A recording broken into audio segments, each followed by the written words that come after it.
Chicago, has issued a severe thunderstorm warning for northern Jasper County in northwest Indiana, southeast Lake County in northwest Indiana, Porter County in northwest Indiana, until 6 o'clock p.m.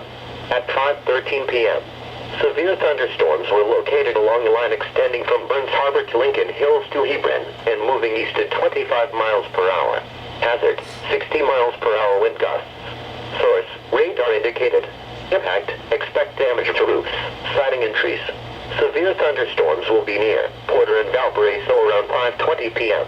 Chesterton and Boone Grove around 5:25 p.m. Walton around 5:35 p.m.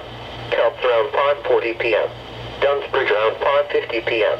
For your protection, move to an interior room on the lowest